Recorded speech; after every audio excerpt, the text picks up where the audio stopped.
Could it be YouTube has not been started for all of this time yet? There we go. Do I have to repeat all that? Apparently. Hi, Mom. Yeah. I see you waving at the... Wait, what did I say before that we weren't broadcasting? I see you waving at the camera, but we can't see you waving at the camera. Anyway, just if you want to contribute, write comments. They're down below. And you on Facebook also, if you're not my mom, even if you're not my mom, write comments down below. Gary really likes comments. And he... But I'm not looking at the Facebook comments either. I guess I could. I mean, as much as I look at the YouTube comments. We never get comments, which is why I don't look. But today is the day. Okay, so let's comments. They're down below. And you on Facebook also, if you're not my mom, even if you're not my mom, write comments down below. Gary really likes comments. Go away sound. There we go. Okay. Am I going to see comments now from this? Maybe. That's either. So let's roll over Boilerplate. I mean, as we haven't started the show yet. We can't do the boilerplate yet. We have to start the show first. And to start the show, everybody, that's our show notes. To start the show, I need to do this. From the studio, in the bonus room, above the garage, on the north side of Cary, at the foot of Mount Belzoni. Went through that a little bit too fast. This is the Triangle Talk Show. Just cut the crap, kid. I want to know what the big talk's all about. I don't think we should talk about this. Then we talk all night. A reminder, you can dance. Another night of hearing myself talk. This music does nothing for you in terms of dance, right? No 4 on the floor beats. No beat drop. And a lot more action. Plus it keeps changing. Let's tell it like it is and how it could be. That's pretty close there. And of course how it should be. Keep that motor mouth moving morning, noon, and night. If you keep on talking, baby, you know you're bound just to drive me away. Trying to push all the right buttons here. And sequestered in that studio, I am Gary Pierce. And from the Yellow Room on the border of Carborough and the People's Republic of Chapel Hill, sequestered at the foot of Mount Okanichi, which is a real mountain unlike Mount Belzoni, and on the side of the hill with the chapel up top, well, the eponymous chapel up top, I'm Jen, host of NannyCast. And together, we are the best team of podcasters in North Carolina, perhaps the Southeast. Maybe, yeah. As they keep saying on the news about all the things that President Trump claimed without evidence. I make that claim without evidence. And this is episode 124 for November 29th, 2020. Jury don't-y. Like from jury duty, but jury don't-y. And as usual, we shall explain all of that later. You have to wait. And now here's Jen with the boilerplate. The Triangle Talk Show is a podcast and whatever this visual version of it is. It's on YouTube Live, Facebook Live, Periscope, and Twitter Live. But really, we're a podcast because if you want to catch it not live, your best bet is to do it with your ears. And I take special care in making sure that those of you listening with your ears and not with your eyes don't miss anything. That said, Gary did do an episode 123, which didn't translate well to audio, and I wasn't on it, so I couldn't do an audio description for you. I should have had you describe the whole thing. Do the Garrett Morris thing for the hearing impaired. Our top story tonight. Do you remember that Garrett Morris thing? Okay. I am old enough. We talk about anything we want to. We aim more or less of things of interest to those of us in the triangle, which Gary has dubbed triangularians. Own it, don't own it, make it a word. It only takes 11 documented cases of usage for it to end up in Urban Dictionary, so we can at least get it there. We should be able to do that. Sometimes we're local. Sometimes we go broader, even to the whole state. Sometimes we go real big. We are unfair and unbalanced on the left-leaning politics side when we get political, which we always do, because everything is political. Everything is political. Not everything is partisan, but everything is political. So you say. Our website is triangletalkshow.com. Our Facebook group is Triangle Talk Show, where you can watch this episode, and including the part before we realized we weren't streaming to YouTube.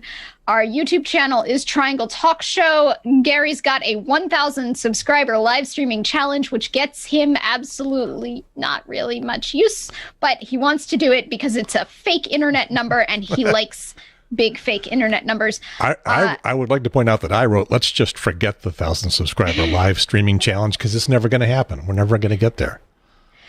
On Twitter and Periscope, we are at Talk Triangle because things screwed up there. But that's okay because it's Twitter, and Twitter is just a land of things that have screwed up. And except for Talk academic Triangle. Twitter Is that- and Black Twitter. Black Twitter and academic Twitter are good. They're like the only good parts of Twitter. At Talk Triangle is kind of a cool name, though. It is. It is. Okay. Podcast-wise, we're everywhere. Wherever you're listening, that's where we are. Apple Music, TuneIn, Spotify, Stitcher, Google Podcasts, your smart speaker. We're all of them. All of them. Overcast. I listen to it on Pocket Casts. We're all of them. Just all of them. And you can find us by searching Triangle Talk Show. Like us, review us, rate us, because that's what all the other podcasts say. So we feel compelled to say it too. Tell your friends, tell total strangers, tell people you want to be enemies of yours, tell people you want to be frenemies. It doesn't matter. Just tell people. So on with the show. Explain the title. You have rushed us to get to the real show when we really don't have much real show to do because nothing's been going on. But we do. Oh, okay. You got plans for that. Should we do the jury, don't he? Yes, explain Okay. jury, don't he? So, the North Carolina courts have been kind of taking the summer off because of the COVIDs. They have not been meeting. I don't know if they did any trials on video or not. I don't really know. But what I do know is that they went back in session live with people on November 16th, and I know that because I was there. And I was there because I got this summons. Let me put it on the micro cam, and there we Jury go. duty summons. They Yes. were great to get when I was a school teacher because schools absolutely do like financially support you for going in for jury duty, but they kind of suck when you're not a school teacher because jobs otherwise don't. I'll show you how much you get paid for it. So, so I How much went. did I get paid? I feel like I got paid like $20, probably less. Here's the check I got. $12. $12. I had to go for 2 days, so. Yeah, Okay. it was only there for one day, and which is that is the story. It was a historic day because it was the first day back from pandemic. Well, in fact, I wrote this correctly. It was the first day back mid-pandemic because, of course, the pandemic is not over yet. They did take the COVID abatement stuff quite seriously. They gathered us together initially in a fairly large open room and had us seated 6 feet or more apart. So they then once we went into the courtroom, they put the jury into the visitor gallery. They did not fill the jury box because the jury box would have been too small all side by side. They changed the jury box into the witness box so the witness could be close to us in the visitor gallery. And then in the visitor gallery, they spaced us way apart so that there were like 2 or 3 people per row with an empty row in between. So I was wondering if they were going to take it very seriously. I could see before I went in there, and I was concerned about it, being old and having asthma and other relatively significant COVID-related factors. A little bit concerned about it, and, thinking that we'd be stuffed in a little old room and they'd be poo-pooing the COVID stuff. But no, they took it very seriously. This was also Superior Court. So I was, I got the jury summons. I was there. And then they divided us up into a couple of groups. And then within those groups, they picked the first 12, or they picked 12 names from each group. And I was in the first group, and I was in the first 12. So that means you were the first people to go to do voir dire. And now Jen will explain what voir dire is. Is that jury selection? Yeah. Oh, that's not a name you're totally familiar with? No, I don't know what I call.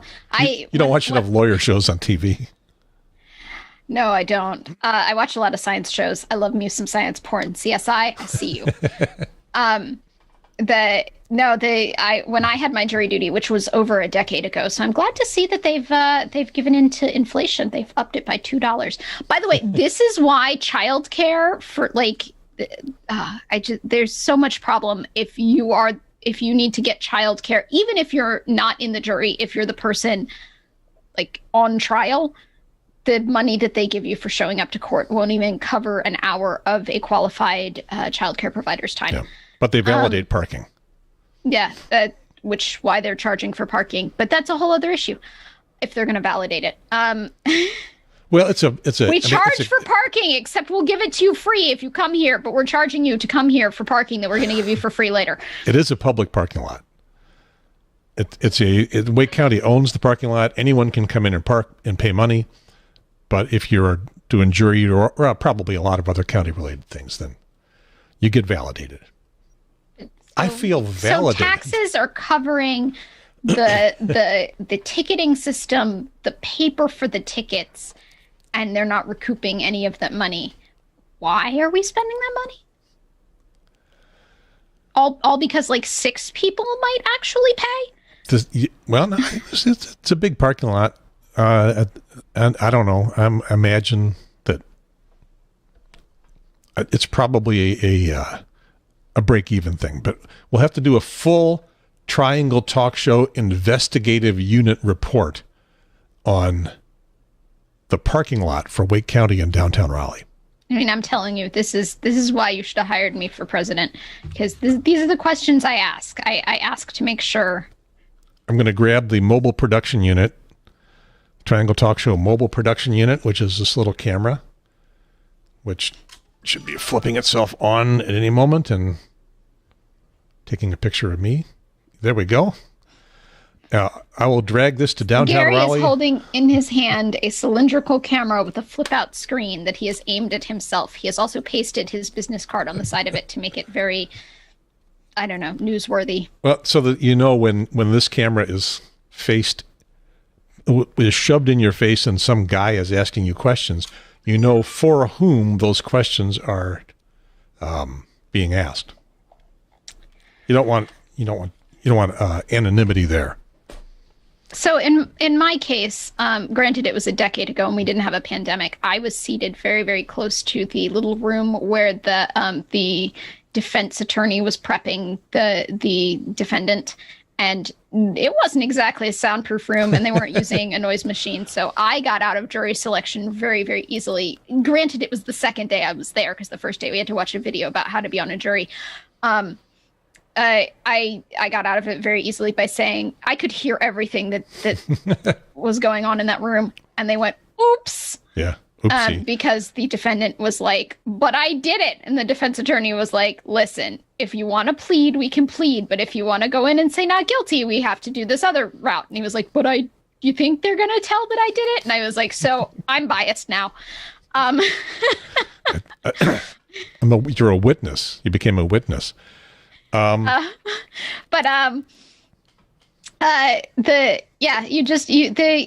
it's a jury of your peers. You're entitled to a jury of your peers, which means that, you can therefore say that person's not a peer of mine, and they try and get sympathetic. But the defense and the prosecution try and stack the jury to be, if not sympathetic to their position, then at least impartial. So they're looking for anybody who's not, who doesn't actively hate humans. Like, I hate all humans. I think they're all guilty of doing things. Or somebody who my favorite one is, might be aware of jury nullification. Like, if you're aware of jury nullification, that'll get you out of being on a jury. Because for some reason, nobody wants you to be on a jury if you're aware that you can just nullify the law. Right. And be like, well, we believe that the defendant did it, but we also think it's a shit law that they got in trouble with. Like, we don't think that should be a law. Yeah, they try pretty hard to tell you that we have convinced you beyond a reasonable doubt, or in some cases, or just it depends on what the case is, what the charge is, beyond a reasonable doubt or just better than 50-50, that this has happened, then you must find them guilty. You don't have to. You can nullify the law. There are some really dumbass laws, like, wearing blue on a Sunday between the hours of 2 and 4 p.m. on Main Street. That's what we call a blue law, right? And the blue book law. And they may have been wearing blue on a Sunday between the hours of 2 and 4 p.m. They may be guilty of that, but that's a dumbass law and they shouldn't be in trouble for it. So you nullify. As the jury, you can nullify the law. Yeah. You got to convince 11 other people. Yes. And so that's where, standing up in the jury room and going, hey, I know a thing. Let me teach you. So North Carolina is, and this is not a national thing, but North Carolina is a jury nullification state. And part of jury nullification is nobody's allowed to tell you that as a jury you can nullify the law. In the process, the judge won't let you know that's an option. The lawyers can't let you know that's an option. That's against the law to tell you that is an option.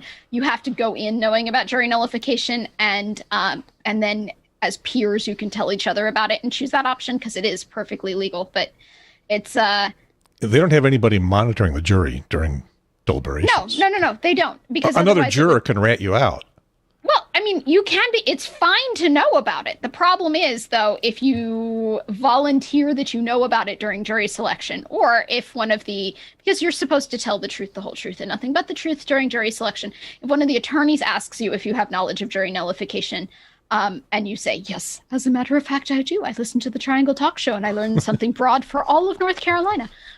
Then you probably won't end up on the jury because they really like convictions or acquittals, and they do not like nullified laws, because that's a whole big hairy mess, because now the law is nullified. You have done something to you have for that case. Yeah. Not completely for everybody. No, but there's not a mistrial. They can't retry it. You've nullified the law. It's done. It's its own thing. Yeah. I'm trying to remember where I first heard about that. It was probably a book back in the days. And by the way, listeners, now you know about jury nullification, and now you will probably never sit on a jury again in your life. But I never got that far. I was prepared to get off of jury duty for for knowing about jury nullification. Instead, I got off because I was like, so I totally heard the defendant in there saying all the things. They were like, how much of it did you hear? And I'm like, am I allowed to repeat exactly word for word what I heard? Because I see the prosecutor right there, and the prosecutor might not have this knowledge. Yeah. Plus all the other people in the jury, in the jury pool sitting behind me, you might not want me to explain what I heard to them either. Should I tell you privately? And the judge did. The judge pulled me into chambers and was like, what did you hear? Cool. And I repeated word for word what I heard. And the judge got really mad. And it was like, it's not my fault. Your doors are not soundproof. The judge got mad at you? Yeah, well, I think the judge just got mad in general, and I was the nearest target. Some people, they just get mad and you happen to be in the vicinity. Yeah, he was shooting the messenger. Yeah. I was just letting, I let him know that there was a procedural problem with letting the potential jurors line up along that wall so far as that one was so close to the little door. Yeah. Well, I've got another way to get you booted off the jury if you want. Do a left-leaning political podcast. So when I went there, they had us all. Might not get you booted off the jury in Orange County. I'm just saying. It depends on the case, but one side or the other will not want you.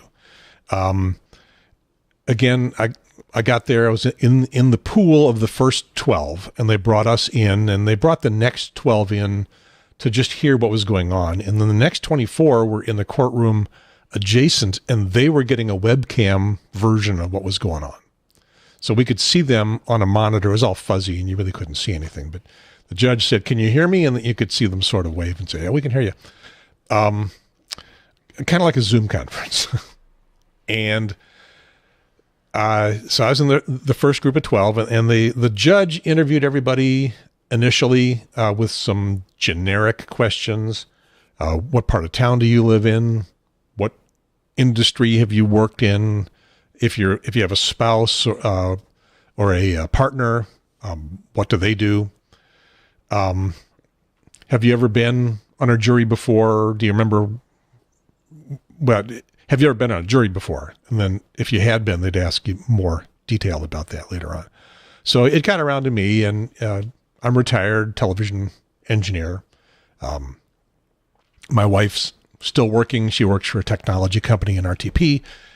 And I have been on a jury before back in Chicago, long time ago. And these days, I think the words I used was I dabble in podcasting. Because this ain't no serious thing. I hate to break it to you, Jen. This is not a serious thing. I know. We're here to have fun. I know. If I thought this was going to be a serious thing, I wouldn't do this for 25 viewers a week. I know. Yeah. And I'm always fighting with myself is this really worth doing? But it is fun. These 2 hours are really fun. Breaks up his week, y'all. Yeah. So the rest of the week, he just sits and stares at the wall. At the TV. Now, I get up. Pictures on the wall. I get up, I eat, I exercise, bike ride, walk, or the elliptical, and then and go back and eat again, and take a shower and watch TV. That is my life. And then on Sundays, I podcast. And then every once in a while, I pick up the mobile production unit and go out and shoot some video, and then I spend the week editing it. And I did that apparently for 100 people. So better than 25. So I dabble in podcasting, and then they did that with our first 12, and then it was time for the prosecutor to interview each person, and then presumably the defense attorney would get to interview each person as well. I never got to that point. This was a young black man who was accused of having a firearm, and he had a felony conviction, which apparently prohibits you from having a firearm, even in your possession, not just owning one, but just having one. Yeah. You can't be like, hey, hold my gun for a second. I need to go get a burger at Burger King, and it's a no guns allowed inside kind of place. Yeah, you can't hold that if you have a felony conviction. Yeah, and in your case, it would be an impossible Whopper. Yep. But yeah, this is why. And I wish she was here. That we had a podcast guest at one point who has a felony conviction and is not allowed to coexist with firearms because of that. But does have a crossbow because that's not a firearm, okay. And because squirrels need to go into her belly because they good and tasty. Oh my! Good and tasty. Yeah. Yep. Interesting. So the prosecutor was interviewing people. I forget if it was the judge or the prosecutor. One of the questions that they had was, you've heard the phrase defund the police. Is there anybody who has a real serious issue with that? And I was thinking about it, saying, I have a serious issue with it. I'm going to take it seriously. I think that it's a terrible phrase to describe a real and important issue. And the people who use that phrase would argue with me that it's not a terrible phrase. It's exactly what they mean to say. It may not be exactly what they mean to do, but it's exactly what they mean to say. It's too fortune cookie. Yeah, but they're trying to boil a very complex issue down into a soundbite, and it's there's no way. There's no good phrase. So I guess, as mouth noises go, defund the police is as good as any. But well, it is attention getting. And I mean, on the one hand, it is too easy for the right wing to use it as a campaign tool, to take it at its absolutely most literal and most simplistic sense. And this is what I would have gotten in with the judge, with the prosecuting attorney. Had I raised my hand and said, let's talk about this a little bit. But I didn't. I sat on my hand and said, I don't think I'm going to take my shot here. But where was I going? Where was I going? So what did get you disqualified? Well, I brought up the defund the police thing because the woman that was sitting 6 feet away to my left did raise her hand about it and virtually put on her MAGA hat and said, I don't think the police should be defunded. And at that point, I should have raised my hand and said, well, I know that's what it says, but it's not what it means. That would have gotten you kicked off the jury. That would have been fun. But anyway, so there was me sitting on my hands about that, and probably the 2 or 3 other people in the pool who had ever even thought about it did not volunteer at that point.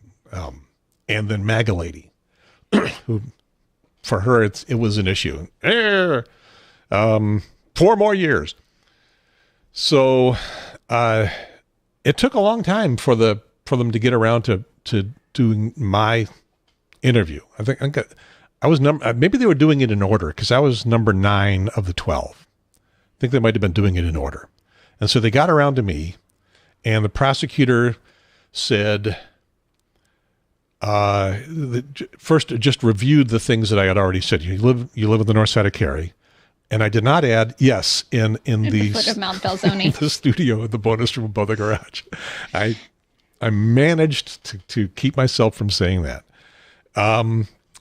And your wife works for a technology company, and you were a retired television engineer. Okay, so you say you do a podcast. Now, I don't want to pry. I don't want to make you feel uncomfortable. I don't want you to feel like we need this information to decide if you're going to be on the jury, but we want you to feel good about giving it. Yes. And as he was, getting about 2/3 of us, I don't mind telling you exactly what it is. It's a left-leaning political podcast aimed at the Triangle area. Basically, right out of the Boilerplate. And, well, thank you very much, Mr. Pierce. And then they interviewed those 9, they interviewed the next 3. And at that point, the prosecutor gets to exercise his, they call it, I think, preemptory challenges. Mm-hmm. And so it was me and two minority women, one Asian, I think, and one black. And one of them worked in human relations at some company, and one of them was like a social worker. Maybe because you guys were too biased in his favor. Well, two of them were minorities, and one was the host of a left-leaning political podcast. Boom! Out of here. Thank you for playing the game. Please collect your lovely $12 consolation prizes on the way out. Please collect slightly over 50% of what you need to pay the babysitter. Yes, or almost enough to have bought lunch had you been around. Oh, by the way, they did not haul us in until 1:30 on a Monday. Oh, I had to show up at like 8 in the morning. Yeah. They did feed us though. Oh, interesting. There's the difference between Orange and Wake. Okay, because I would have probably had to have found my own lunch someplace downtown. There's places. I mean, that's not a problem. They fed us and they gave us really, really bad government coffee. But if you put enough creamers in it, it's tolerable. The phrase government mule is coming to mind, and I'm not sure why. Government cheese. Government mule, I think, it's a band. I think it's a band. Government cheese was what they used to say what food stamps were. Yeah. And I don't want to try to explain to the audience how these mental connections get made inside my head, because I don't know where they come from. So I got booted out. The other 2, probably obviously left-leaning people. I would have liked to have been able to stay to listen to the defense attorney ask MAGA lady, defend the police lady, to explain her position. I think that would have been fun, but I had to leave. One last little bit of extrapolation, okay. So now I've got a prop, and I'm going to make myself full screen here. Would you like to describe your prop and let for the Jen, listening audience? Lynn, I'm going to let you describe the prop. Oh, so Gary is wearing a navy blue mask with elastic ear, with ear elastics that are white rather than tie behind the head. But in the center of his mask is what appears to be heart-shaped, but is probably a rectangle, and it's just the trick of the light. Clear panel so that you can see his lips when he's not breathing. Yeah. Because when he breathes, it fogs up, and you can't see his lips at all. And the idea behind this, and I think I sound very mask-like at this point, the idea behind this was they wanted to be able to see the expression on our face as we answered the questions. Oh, was that a gift? Yes, they gave these things to everybody in the jury, and they sure didn't want them back after we breathed our COVID-laden breath into them. I bet you it's for the hard of hearing. There are a lot of people who need to see lips to understand what's being said. However, when people have challenged me about getting something with it looks like a very thick vinyl panel in it, my answer has always been, you're not going to see my lips anyway because my breath is going to fog it up. As if you were watching the video, you could see that Gary's breath did. Yes. It just fogs up right away.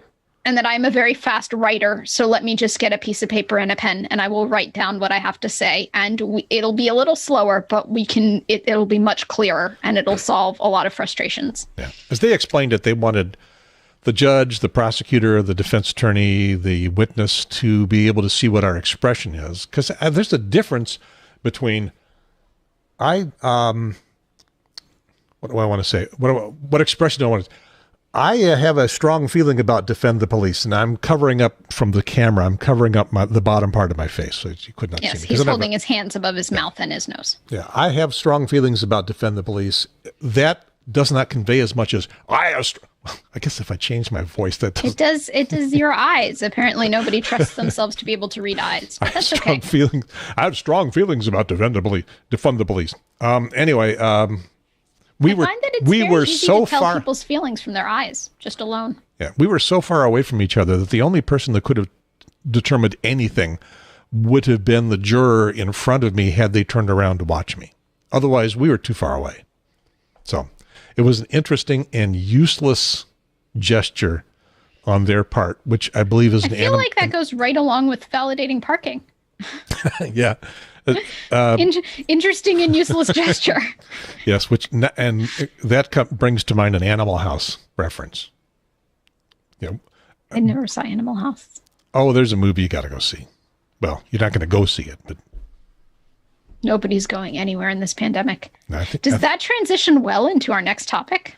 Let's see. Are we done? Yeah, got the window mask, got the $12 check, I got the Lefty Leaning podcast, and the MAGA lady. We are done with jury don't-y. And now let's talk about going somewhere or not. Okay. Because the virus is still out there. In fact, it's getting closer and closer because, like I said at the very beginning of this thing, we have to go up the hill in order to peak, to come back down the hill. And sure, the hill is lower, and that means it's a longer up, but we're still on it. We're still on the up. Are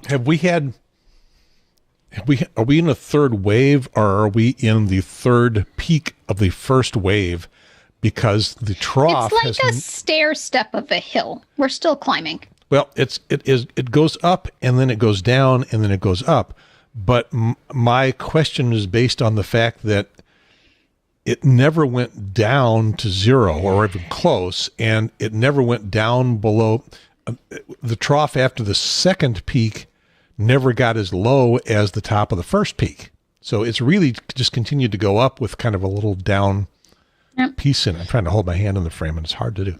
Because people are scared, and they do actually follow the rules after each little mini peak, and then they forget why they were following the rules. Because, Starbucks coffee is just so great. Or they're feeling a little lonely, and, self-love is only but so good. And are the peaks tied to some activity, 4th of July, holidays kind of thing? Some typical gather everybody together? And usually tied to gathering activities.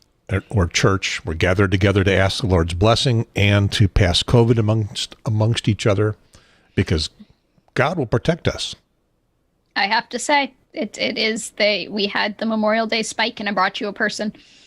We had, and I anticipate a Thanksgiving spike in 2 weeks. Yeah. Because despite the fact that Governor Cooper said, don't do this, My Facebook feed was filled with people who did this. My Facebook feed was filled with the same meme, which was, I don't remember exactly the phrase, but a Thanksgiving dinner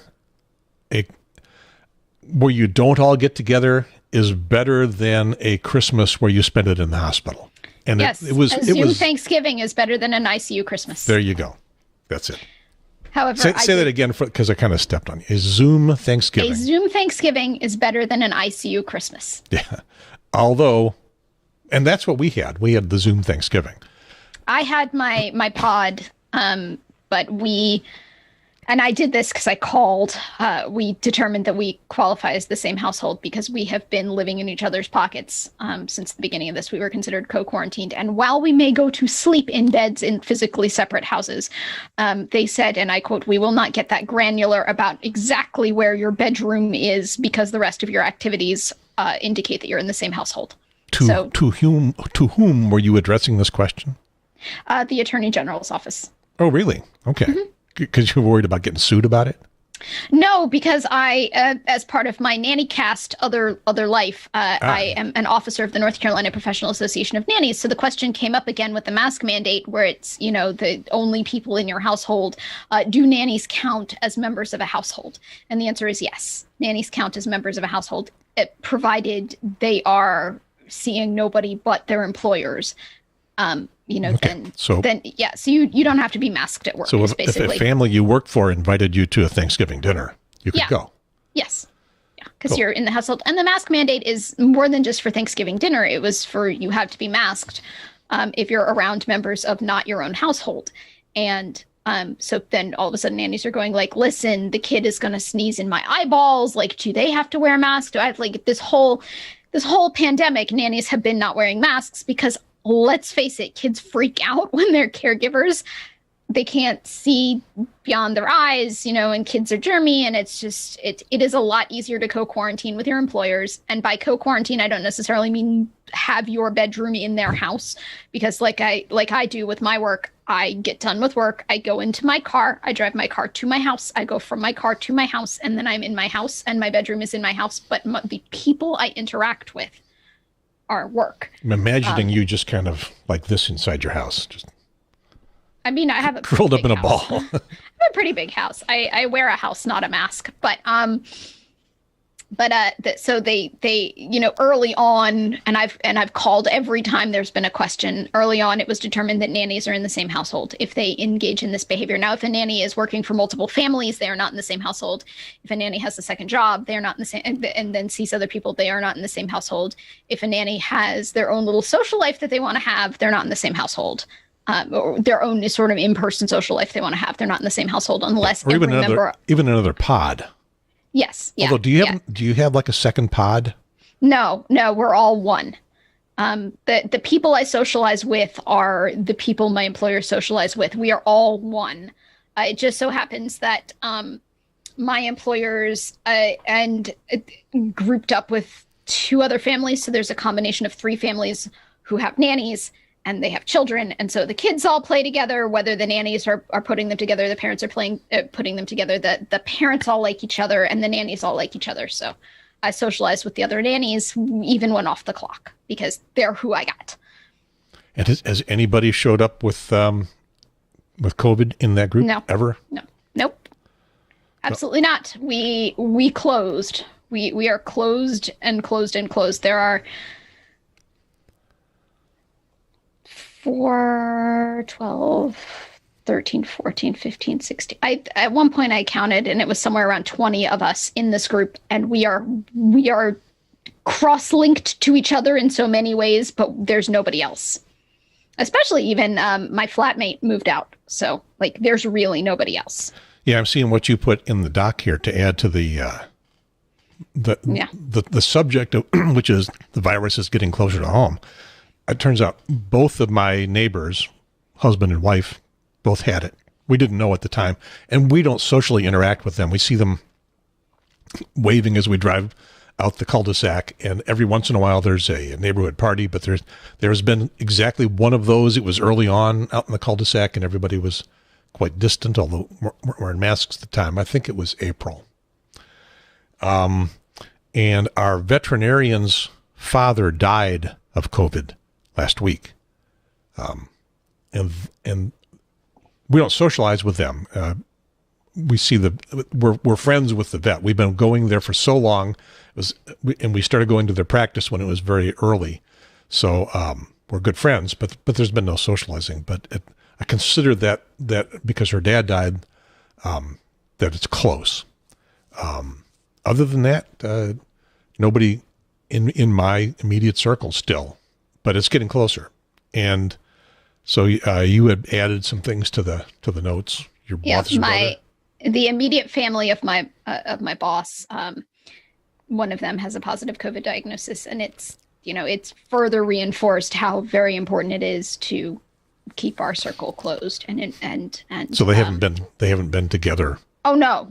They haven't seen each other since 2019. Okay. Yeah. I mean, unless you count like through a screen, they've seen each other through a screen, but they haven't seen each other in person since 2019. So probably not local then. No, but it's still in terms of emotional closeness, it's close to home. Yeah. And then my flatmate, or my former flatmate, who used to live with me and has moved out at the beginning of November, has informed me that he has contracted the disease. So as soon as he was out of your sphere of influence. Yep. Yeah. As soon as he was out, he entered a new circle that was apparently not as fastidious. Yeah. And it's hard to trust that people are going to be fastidious all the time. It really is, and I get that. But my group really has repeatedly proved that we can co-quarantine and we can be fastidious about it, and everybody has their emotional needs met within the group. So there really is, aside from variety, there's really no desire to interact with anybody outside, physically interact with anybody outside of the group. We have, if you need a hug, there's ample people who will give you a caring hug. You don't really need to go find a new individual. Yeah. I'm lucky to, live with my wife, and we're both very independent people, but we have each other at this, for this past year to be close to. I think I'm in that cohort of people that say that I was born for this, because I don't really want to be around other people all that much at any other time anyway.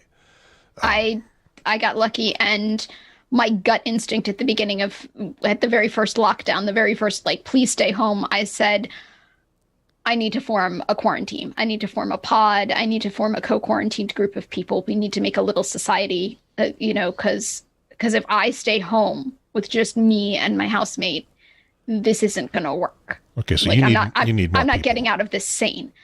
So I convinced a whole bunch of other people back when the term quarantine and pod, they were still being bandied about and they weren't very popular. I had convinced a whole bunch of other people that we could do this and how our procedures were going to work and what was going to happen and why it was going to be a good idea. And then we did. And it's just, I've sat there the whole rest of the time going, yeah, that was good. That was a good choice. It was a good gut instinct. Because we've skated through a lot of these common gathering points just fine. I had a birthday party. I had people at a birthday party. We blew out candles on a cake at a birthday party. Oh, that's never a good idea. Because these were the people Pandemic that I was already in the germ cloud with. And, the breath blowing on the cake was germs that all of us had already traded, which didn't exist because nobody was sick. We had Thanksgiving, but I had Thanksgiving with my employers and some of the other nanny kids in the pod. That was our Thanksgiving. Would we have rather had Thanksgiving with, our own extended friends and family? Yes. Could we? No. So did we make it work? Absolutely. Yeah. I don't think the kids really noticed much of a difference because the noise level that was coming from the kids as they went off and played was just, it was pretty standard. Pretty normal. Cindy and I were going to go down to Charlotte to have Thanksgiving dinner with her mom and nobody else. Her dad is in a medical unit, and our visitation capabilities there are pretty rare. We actually got to both visit him a couple of weeks ago. And we were going to go down and just have it with her mom. And in that case, sitting a pretty good distance apart and wearing masks most of the time. A COVID case appeared in that facility, and I don't know exactly where, but somewhere in the medical unit. Don't know how close to her dad. We haven't found that out yet. Her mom lives in a cottage across the street, not physically connected to the medical unit or the rest of the group living. And that really wouldn't have been any different than it ever has been, but she was scared enough by the fact that they just announced that there was another case that appeared. This place had a couple of cases early on and then cleaned things up pretty well. But another case appeared, and that scared her enough that she said, "Don't come here." And so that, along with all the other advice that everyone has heard and a lot of people ignored, is all it took to convince Cindy, we'll just stay here and we'll go see them when it's a little bit safer. Yeah. I would say we kept it to our household, and the trick is just have more than one person in your household, and then you can have a Thanksgiving dinner with more than one person. Yeah. Well, it was just Cindy and me, and we've done Zoom. We do a weekly Zoom conference with folks in her family and a weekly Zoom conference with friends. And then my family is so fractured, we haven't done that until Thanksgiving evening. And we had conference with my brother, his son, my nephew, and our mutual cousin, and Cindy and me. And we had stuff to talk about for about 15 minutes and then generated stuff to talk about for another hour. So my family, we love each other. We're not close.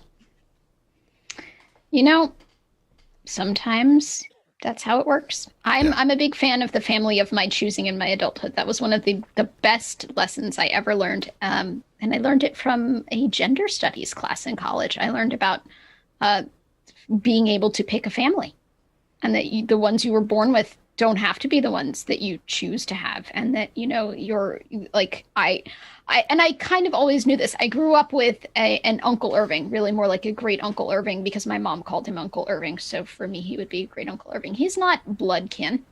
He's a deeply close friend of the family. And so I, as soon as I learned about this concept in college, I went, oh, of course, this makes sense. And then I set about purposely choosing my family, because if I was going to have, and I will give them titles of uncle and aunt, I don't mind. I'm going to make a better family than what I was born into. Yeah. And if you have not learned to do that, and your own family is not close, that's too bad, because you can. I think I ended up, because my family never was real close. As kids, we were pretty close to each other, but once we reached adulthood, we went different directions. And my brother Jay is extremely social, and my brother Andy is missing. He's been missing for almost 20 years. And I am not. I join clubs, I do things with people, but I have to drag myself kicking and screaming to do any of them. So I like podcasting. So anyway, that's 2 COVID diagnoses I've heard about in the past week. Yeah. And I expect many more after Thanksgiving. I think the point of this is, and we're not a big enough sample group to really say much about it, but other than when we first started doing this podcasting group, and it, maybe one day we'll get Brendan back to be able to spend some time with us. It was, has anybody experienced this? Does anybody know anybody? And none of us did. It wasn't close to anybody. We're just following instructions because it seemed like a good idea. And it's getting closer. I brought the first one, but yeah. It's getting close, and I expect it to. I expect it to sweep through like a wave. The graph that they had, or the infographic that they had, Wake was yellow on it, which indicated, yellow was the lowest, which they still called moderate COVID expansion. Durham County was yellow. Orange County was red, and that was the highest. And I was like, how? I got really personally offended, right? Because Wake and Durham, like Wake should be highest. They're as behavior goes, Wake is the ones most misbehaving. Was it UNC? No, it wasn't about UNC. It was because Durham and Orange have had mask mandates that were very, very strong. And even though the governor's stuff expired, ours didn't. And Wake just was like, fine, cool. Governor's stuff expired. Cool. You do you, boo. And Wake was yellow, but Orange was red. And I'm expecting a giant wave to just roll through. Do you know why it was red? I mean, that's what I was asking. Was it UNC that made it red? So it wasn't UNC, the school. The people who were making the infographic didn't really get into the whys. There were a lot of speculations bandied about on the Stay Home NC Facebook group. One of which is that Alamance and Chatham don't have hospitals. They all have to come to UNC anyway for the testing. So maybe it was about where the tests were conducted and such. But we don't know. I don't know, but I predict that, again, in 2 weeks, there's going to be a lot more COVID spread, and I am just ready to hunker down. I've got my blankie, and I'm going to pull it over my head, and I'm going to ball myself up in it, and I'm going to sit there like this. And now for those of you on the audio only podcast, I'm looking like a little hamster, and I'm just going to wait it out, because I early on in this decided that if 70%, because the initial models were predicting this, that in order for this curve that was flattened to curve, that 70% of humanity was going to have to get COVID-19 and survive it somehow or die from it. Either way, you'd have to get it. I was going to be in the 30% that didn't. I'm hoping. Do you remember back last spring, they said that it would happen in the fall? They predicted pretty much exactly what's going on. They said this would happen. And yes. I don't know what you thought. I thought, yeah, maybe they're just being scaremongers. Oh, no, I definitely thought it, but I thought we were going to be already over the peak and toward the tail. I thought we wouldn't have flattened the curve as effectively as we have, which therefore makes everything just spreads out the timeline. I was tickled pink that we flattened the curve so effectively that we've gotten to the point where right now our medical capacity is high enough to take on all the idiots getting COVID from doing the things they're not supposed to. But hey, you know what? If you don't want to be in the 30% that doesn't get it, you do you, boo, because there is medical space for you. You have said often on the show that we have flattened the curve, and I keep looking at the curve, and all I see is Mount Everest. Well, yeah, you have to go up for it to be a curve. You have to go up, you have to peak, and then you have to go down. And we're still on the upswing. And the fact that we're talking about still going up in November means our curve is flattened, because I thought we would have peaked back in August. Oh, but that peak would have been much, much, much, much higher. Yes. So that's you're saying we reached a sane spot, came down, and then our okay. Yeah. So it's basic calculus. So if you have, and here I very much apologize to those of you on the audio only podcast. If you have a very sharp triangle, it can have the same area as a very flat triangle, because the amount of water that you've put in your triangle, which is usually how we teach areas, just by fluid volume for whatever reason, is not changing. It's that you've done this when you were probably in elementary school with various drinking glasses. The short squat glass can hold the same amount as the tall skinny glass. So we were looking at a tall skinny glass kind of curve in the beginning, and they said they wanted to flatten it. Now it's going to turn into a short fat glass, but it's still going to hold the same volume. The same number of people have to get sick, but it's going to take a lot longer, because the x-axis, which is the bottom of the screen here, is time. It's going to take a lot longer to get from one of my wrist bones to the other wrist bone if we flatten the curve than if we don't. Yeah, that's one of the things that I had to wrap my mind around early on when they were talking about this, is that the same number of people are going to get it. It's just going to take longer. And the whole idea is to space out how clobbered the medical profession becomes. Yeah, overcrowded the hospitals are. We have flattened the curve. The same number of people are going to get it. We are going to go up. We're going to hit a natural tipping point. We're going to go over the top of the curve, and we're going to come back down. But does that always mean 70% of the people have to get it? 70% of the people was the model. Now, is the model reflective of reality? I don't know. Okay. But the model that they were using, estimated 70% of humanity writ large was going to get this disease. Okay. So we have and a 30% was not going to get it either due to inbuilt natural immunities, we don't know how, or to just luckily not interacting with anybody who was contagious, or it's just 30% was gonna not get it. Yeah, I mean, I could live my life. I could live it more safely than I do, but I'm living it pretty safely, and I could live it a little bit more safely. The interaction I get are a weekly breeze through Harris Teeter, where you can pretty much stay away from people, and once or twice a week at a single restaurant that we go to that practices pretty safe procedures. But there could be somebody breathing the COVIDs at the table 6 feet away pretty heavily and not wearing masks. That could probably expose me enough. Yeah. Just that one experience. The model was a 70-30 model. Is the reality 90-10? Is the reality 80-20? Is the reality 60-40?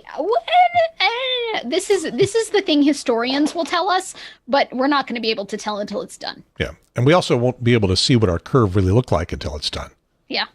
I guess. But we will be able to tell when we're trending down. If you don't do cumulative cases, if you just do daily averages, you will see that it will start going down, and it'll start looking, we're not going to look symmetric. It's going to look a bit more like an ocean wave where it has a big tail up and then it crests and then it sharply falls at this point because of all the work we've done to flatten the curve. And then the vaccine is going to throw a monkey wrench into the metrics. Yeah, I like the idea of the vaccine. I've been following AstraZeneca's vaccine specifically. I've been sort of attending. There's a monthly biopharma call that you can attend. I wish I had put those contact details in the show notes so that Gary could put it out there for you guys. I will find it, I promise, and I will add it later. I've been following the vaccines, and, politicians aside, because there are no politicians on the biopharma calls. There are only pharmaceutical executives. I like the science behind the vaccines. I like where the vaccines are coming from. I like the various concepts being tested in the vaccines, and I'm really excited, and I will definitely roll up my sleeve for it. Which answers the question. It is not a Trump brand with a little registered trademark. I put this in the notes that way. It's not a Trump brand vaccine. It's not like a Trump steak or Trump University. No, they're trying to politicians always like to take credit for things, especially the economy. Politicians love to take credit for the economy. Well, Trump is trying to take credit for the vaccine. There's just which is funny because he was such an anti-vaxxer until now. But the vaccines are so. And I've heard people being very concerned about the vaccines, but most of them are based on some version of variolation, which is it's the oldest vaccine type known to man. It is that we are going to get you sick with this thing, so you don't get sick with that worse thing. So you're going to get a little sick. There's no way out of this that you don't get some sick, but you're going to get a little sick with this totally survivable, very easy, no lasting side effects, this thing, so you don't get that much worse thing. Except for a very few of you will actually get more sick. But a small number. Now, because they wouldn't have gotten very sick from that thing. But are the vaccines being developed? Are they live virus vaccines? Mm-hmm. Okay, so because most of the flu vaccines are not. Yeah, no, flu vaccines are attenuated virus. These are all live virus variolation vaccines. Some of them are genetically modified virus. Some of them are like viruses that they have done animal models on to discover that if they give this version of this kind of COVID, then the animal doesn't get COVID-19. There are a lot of different kinds, but they're all within the same concept. And this is like the oldest vaccine form, guys. We trust this. This is why we don't have smallpox. Like, unlike the flu vaccine, which, this one we love, because the flu vaccine's goal was not to get you sick, but to convey immunity anyway. This one's not playing that game. They're playing the you're going to get sick, but it's going to be a lot better to get this sick than get that sick on the whole. Go ahead. And so, you roll up your sleeves, you buy a couple of boxes of tissues, and you go home and you brew yourself some tea, and you go, you know what? I'm going to get this sick, so I don't get that sick. Yeah. I guess. And then you high-five each other, and then that's the end of it. There have been reports from people who have been in the trials, and most of them did not get really sick, but they got a little bit. That's the goal. We're gonna get this. Is not it failing. Yeah. This is what we're doing. This is the game we're playing. We're gonna get you this sick, so you don't get that sick. And so they got a little sick. Nothing a box of tissues and a cup of nice warm tea and some blankies and and binge watching The Biggest Little Christmas Showdown couldn't handle. And then they didn't get that sick, because especially the ones done in Europe, unlike the ones done in the United States, they can. Because in the United States, it is, thank you, Tuskegee syphilis experiment for being such a bastard and making us. And this is, I realize my tone sounds sarcastic, so let me try this again. I'm being sarcastic to the existence of the Tuskegee experiment, not to thanking it. You may need to explain that a little bit. Okay, so Tuskegee is a place. They had a bunch of. They were Black service members. I believe it was World War II. This is where it's my fault for failing history and getting my dates all wrong. They gave these military members of the Tuskegee unit, because there was a base in Tuskegee, Alabama, maybe. I believe you're correct. They gave them syphilis. Because, first of all, members of the military get experimented on all the time because they're members of the military and the government's just like, yo, you are beholden to us. We're going to do this shit. And they even do it now. But back then they just gave everybody, and they lied to them. At least now they don't lie to the military members that I'm aware of. They lied to them and they were like, here, we're just going to give you this vitamin injection. They gave them all syphilis. They injected them all with syphilis just to test various syphilis treatments. Okay, these were Black service members. Yes, right? Black service members, because, the U.S. at the time, whose life mattered the least? Minorities. Yeah. They're only 3/5 of a person.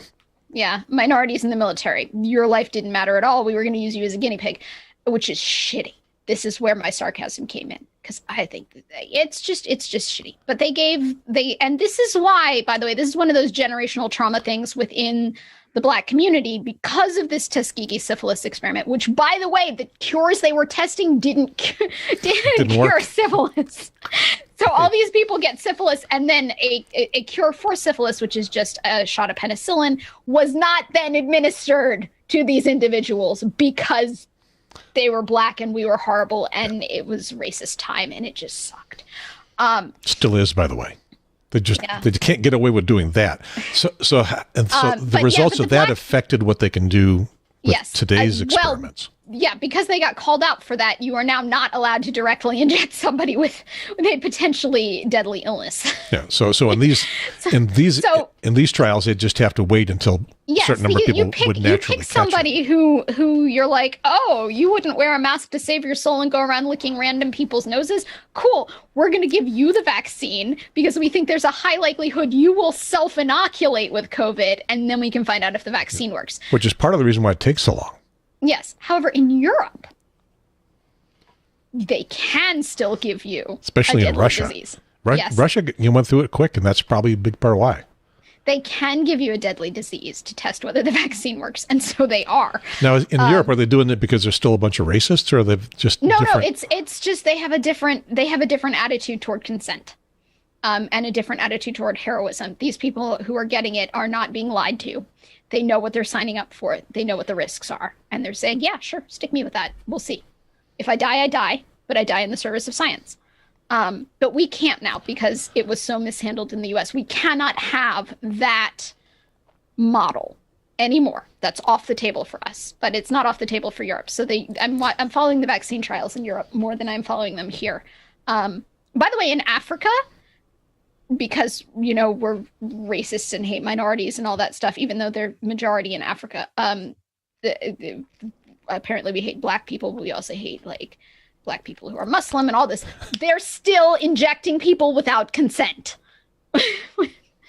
diseases because, oh, well, we can't do it in the US anymore. Let's just go do it in Africa. Who are they going to complain to? It's a whole, medical ethics is a whole big clusterfuck, which is why, again, I'm following in Europe because they're doing it right.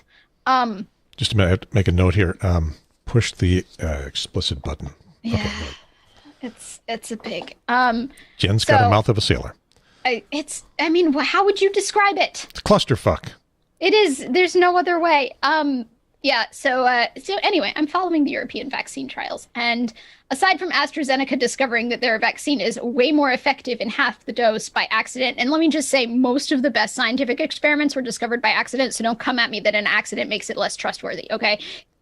Whatever gets you there. So you're saying that reducing the dose from what they initially thought they needed to give. Yes. And the effectiveness goes up. Yeah. It went from 70% to 90% effective. Interesting. I wonder when they have technically why that would be. Doesn't make much sense. There have been many speculations, and I guarantee you that a lot of them will be played out and studied, and there will be papers published on it in like a 5-year time span. But right now, the goal is don't, save humanity's life, and less like, that was interesting. I wonder why that happened. Like the manpower is needed for save humanity's life right now. There are many speculations. Some of them are like one of the speculations, and I'll just go over them. My personal favorite, really quickly, is it's the resources competition theory, which is these viruses, they need resources to reproduce, and the body only has a fixed amount of resources. So if you've got a lot of viruses competing with one another, they're actually going to end up wiping each other out rather than getting. And if you have a lower number of viruses, competition among the viruses for the resources in your body. Yes, I mean this is why you don't have MRSA on your face right now, because you have Staphylococcus aureus on your face right now. You do. Not me. Some of it is methicillin resistant. You also have staph, you have strep, you have yeasts, you have all the things, but they're all in check competing for resources, and so none of them can get a foothold. Is this Jen's theory, or is this did you read this in a peer-reviewed journal? This came from peer-reviewed journal. This is how resources in microbiota work. What happens is when you have a MRSA outbreak or a staph, or you have what do they call it? Impetigo, which is a staph outbreak, which could be MRSA or couldn't, or a strep outbreak, or, a yeast outbreak. It is because the amount of competitors has gone down, and so one of them can therefore get a foothold.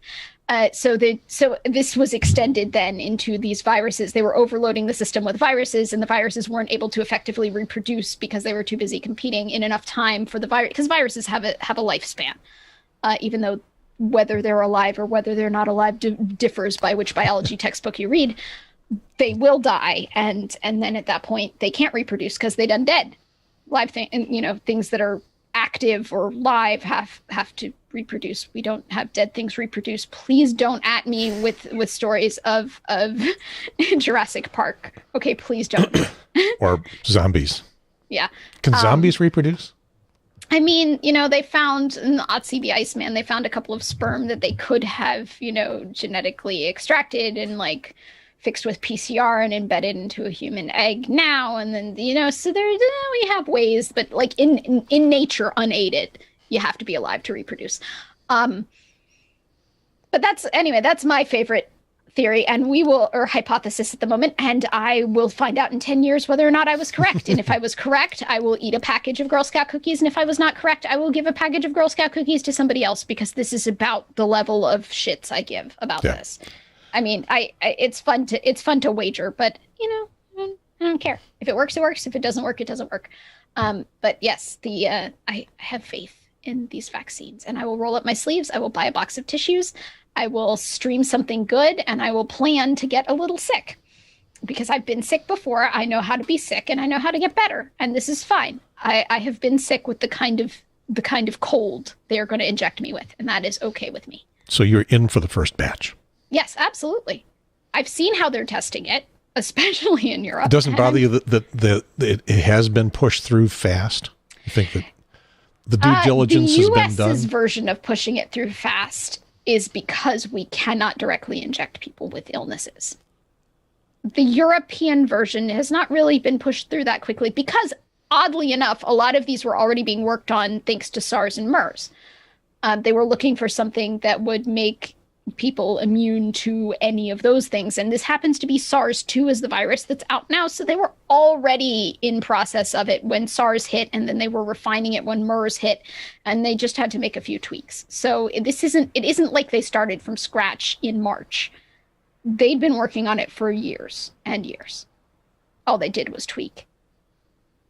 Okay, so you don't feel like it's still pretty experimental. What they don't have, and I mean, it's a fast jump to go from like because they do it in petri dish models, and then they do it in mouse models, and then they do it in I don't remember what the animal order is, but eventually they get to a primate model, and then they do it in humans, and they may have jumped a few of those ranks, but God bless the people who are going, that doesn't scare me, go ahead and test on me. Because they've tested on humans, I'm okay with this. Yeah, that's exactly what happened in the movie Contagion. They were going, what are we going to do? We can't put people. And then somebody said, do it in me. I did. Yeah, I'm doing it. The speed that we gained was in those intermediates, not being done. Yeah. We are not gaining any speed at the human level. Yeah, yes, will people die in the trials? Maybe that for vaccines that shouldn't have had it because we would have caught it in a mouse model. Yeah. God bless those people. They're heroes. That's where the problem should be. The problem shouldn't be in anything coming out of human trials being deemed safe. And that's the if you're going to be in the first wave, that's the risk you're willing to take. No, because there's been a human trial. I am not the first person to get injected with this. The human trials are the first people to get injected with this. Yeah. They didn't die. I'm good. So what we won't know and what we can't know is how long-term effective it's going to be. Yes, because there's no way to rush the time on that. But we don't need it to be long-term effective. We can wipe out a disease if we can just stop it from spreading. It'll die. Okay. If there's no host for it to jump to, it dies. So there was a period of time, and Cal Cunningham got himself cornered in one of his debates on this when Tillis said, "Would you be willing to take the vaccine?" And Cunningham waffled his answer. And the reason he waffled the answer was because at that time period, we were thinking Trump was going to push the vaccine, essentially Trump-branded vaccine, out the door. And nobody trusted that. So as it turns out, he couldn't do that, and that didn't happen. But it still left a residue of people saying, yeah, Trump had too much to do with this. I don't trust it. There's the people who are going like, how did this anti-vaxxer suddenly become pro-vax on this? I don't trust it. There's the legacy of the Tuskegee syphilis experiment that's causing people not to trust signing up for a vaccine. There is in the Jewish community, there's the legacy of being experimented on by the Nazis from the Holocaust that are causing people not to want to sign up for a vaccine. And I get it. I get all this generational trauma. I'm Jewish. This has been passed down with my mother's milk. Just like get the vaccine. We do not need to keep these traumas as pets. We do not. We have a choice here to say to this trauma, hey, you're cute and all, but I don't want to keep feeding you and caring for you and passing you on to my child. We are enough generations removed that we can name the trauma, we can source the trauma, and we can go, it was appropriate in its day, but now we're here and we can look and see where this came from, and we can just pass on having to keep the trauma alive, and we can just roll up our sleeves. Or don't. If Trump had won the election, would this be a different discussion? I don't think so. The European vaccines, the European pharmaceutical companies with the European vaccine trials didn't give a shit about Trump. No part of them is influenced by Trump. Trump would have still taken credit for it, I'm sure, but they're doing what they're doing because the first person to the finish line gets all the money, and they like money. Well, it's going to get a lot of it. However, they lose the money if their thing is not safe. So they're not being foolish. They're being good business people. They want to get first to the finish line with something that's not going to massively kill people, because I don't know if you've ever watched late night daytime TV or late night TV where they're like, hey, have you been affected with mesothelioma? If you call this number right now, you can join this. You know, they can lose a lot of money. Yeah. I mean, we as a nation are not afraid to go immediately after them in a court of law. So they want profits. They don't want to temporarily hold on to some cash that they then give back. That's a good point. So scientifically, I can see that it would not have made any difference. Politically, it's all speculation because, yay, Trump lost. But, I mean, the amount of stuff that goes through the FDA and gets approved in a speedy way, because the FDA has the long process and the short process. And this is not a new short process. We've had the short process for a long time. The amount of stuff that gets through the FDA and gets approved and then ends up being horrible is not insignificant. And that's why I check how it's done in Canada and how it's done in Germany, because those are medication approving agencies that don't make the kind of mistakes our FDA does. Okay. You can see I'm turning my attention to something else. I'm still listening, but I'm turning my attention to the comments, which I had forgotten to look at on YouTube. No one's made a comment so far, including your mom. So let's see. Can I show that? Yeah. No comments. But there we are having a good time talking to each other. And if can I make sound? Yeah. Oh, don't make sound. Stuff that goes through the FDA and gets approved. There's just a moment ago in history. Yeah. Us yeah. talking. And by the way, in long-term stuff, check and see how it's done in Canada and Germany in general for most medications. Just because it's FDA approved. I mean, it's not really a sign of quality anymore. And I've had this as a general rule. About a decade ago, I switched over to trusting Canada and Germany more than the FDA. So we have a more stringent mask mandate here in North Carolina now. We do. Masks must be worn indoors whenever someone not in the same household is present. Unless somebody snitches, there's no enforcement mechanism for that. Oh no, there's no. It's worth the paper it's written on. It's worth. It's worth the data. It's worth the bandwidth that has been promulgated through the internet. But again, this is where I went and checked, and did my due diligence as an officer of the North Carolina Professional Association of Nannies. Your nanny is considered part of your household. So you don't have to wear a mask all day long. No. Again, unless the nanny is working for multiple families or is not seeing other people socially that they shouldn't be. And then it wouldn't be just the nanny; it'd be everybody. Yeah, Then that's not going to go over. Yeah. Tighter restrictions on private schools, gyms, even when you're working out, airports, train stations, and bus stations. I don't know why those were ever exempted. While seated in a restaurant unless actively eating or drinking. There had been. I was unaware that had been relaxed. I thought that was still the rule. Yeah, the rule had been, or at least the practice had been, that once you were seated at your table, you could take the mask off if you were going to get up.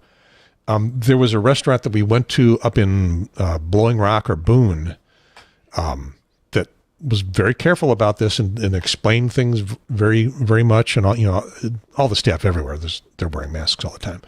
But they were just saying, if you get up to go to the bathroom, you got to put your mask on. If you get up to do anything else, once you stand up, your mask has got to be on.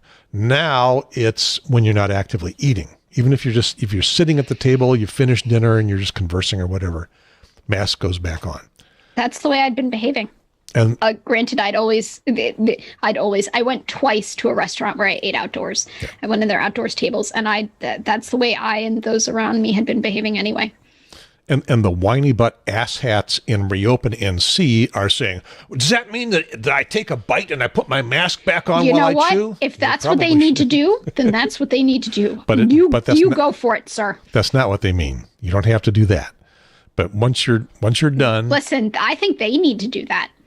Well, if they cannot tell the difference between actively eating or drinking and in between bites, I think they need to do that. Because otherwise they're going to never put their mask on. So yeah, I think we should let them set more restrictive goals for themselves. ones. I have no problem with this. They're the ones. They get to do that. Anyway, minor additional restrictions. I spend a lot of time out on the greenways, and I don't wear a mask on the greenways. I carry one in case I'm going to run into people and stop and talk to them, which actually happened the other day. But I'm noticing more and more people are walking through the greenways always wearing a mask. They don't flip it on when they see me coming to pass them.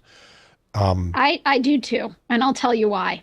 It's an effective pollen filter, and the amount of leaves that people keep blowing around, man, my allergies with pollen, please, by all means, I sneeze far less if I wear the mask at all times.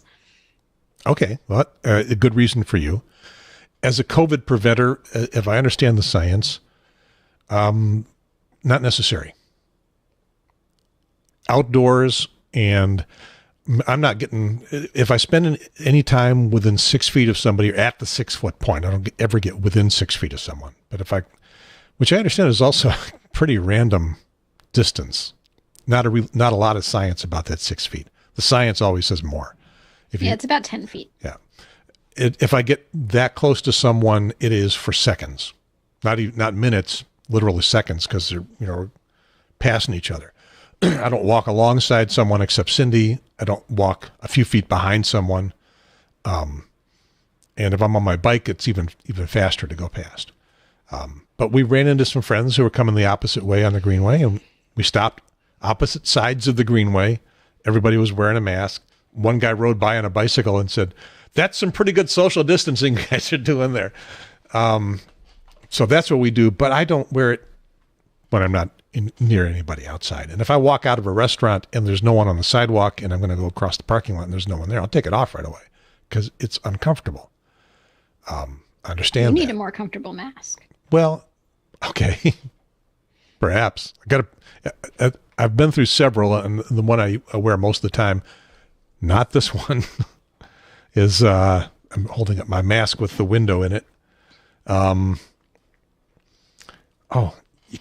You can't hide a finger gesture behind this mask. But yeah, I have some masks that at this point, because again, we've had a long enough time that I've amassed some, and I've tried this one and I've tried that one. I've got some that are very comfortable. Not only do they keep the pollen out, but they're just comfy.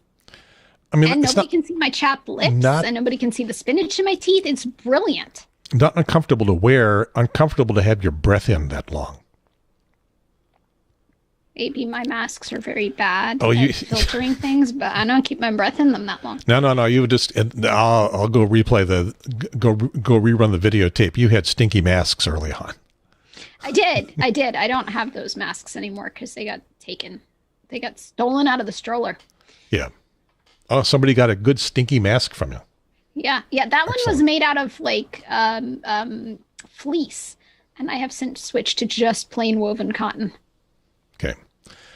Physically, they're not uncomfortable to wear. It is just breathing in them for a long period of time. For 10, 15 minutes, half. I think the longest I've ever had to wear them. What was it? It was at the jury duty thing.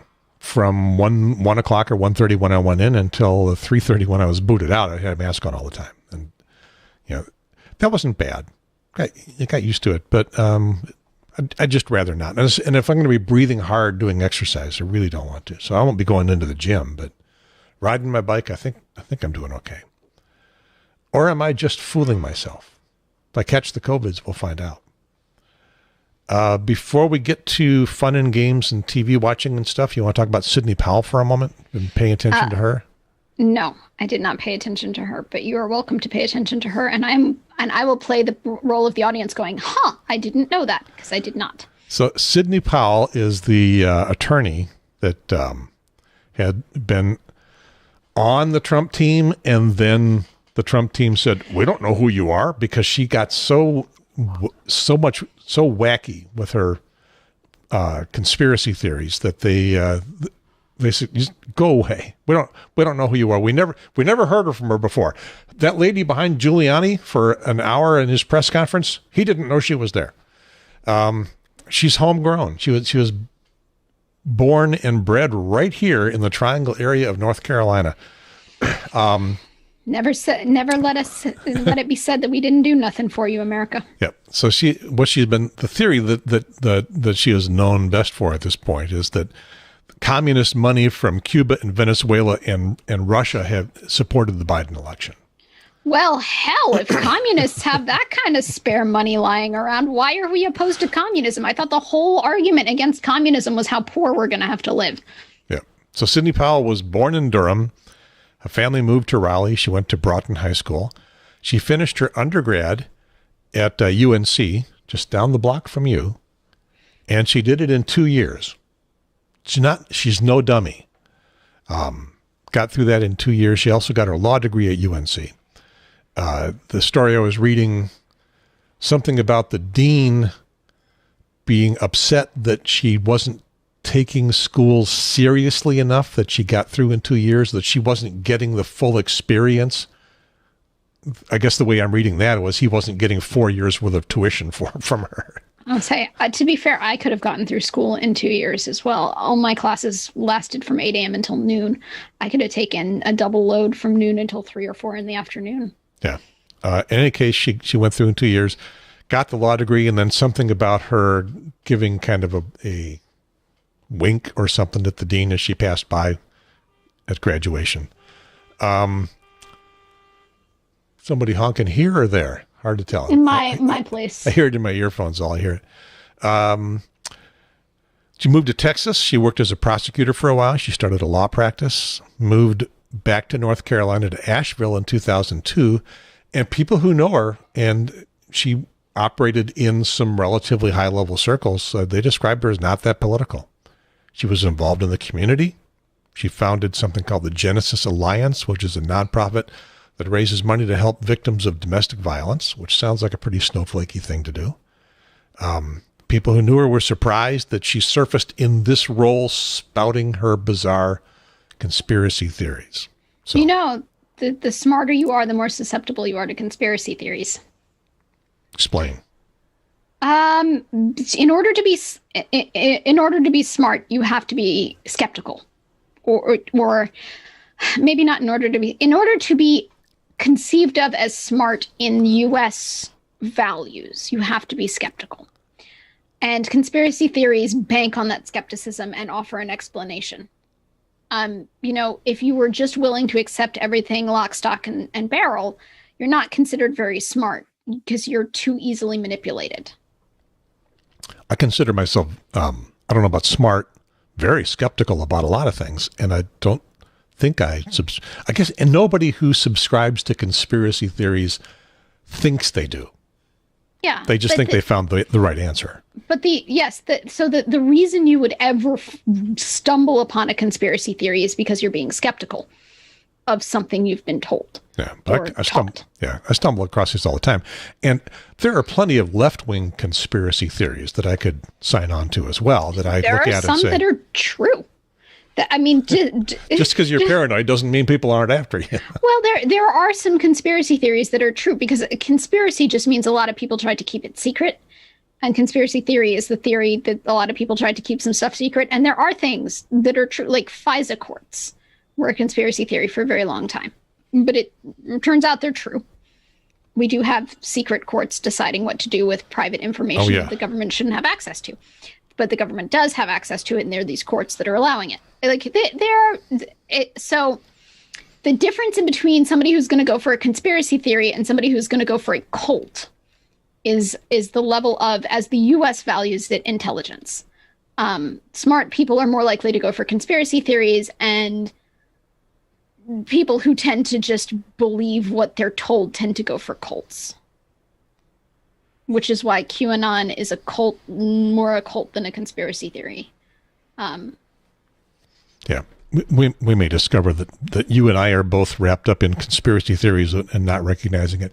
The fish not being aware of the water they're swimming in, kind of thing. It is what it is. And when I heard the explanation that you have to be skeptical in order to find a conspiracy theory, and you have to be intelligent in order to be skeptical, it makes sense to me why consistently smart people get sucked into conspiracy theories.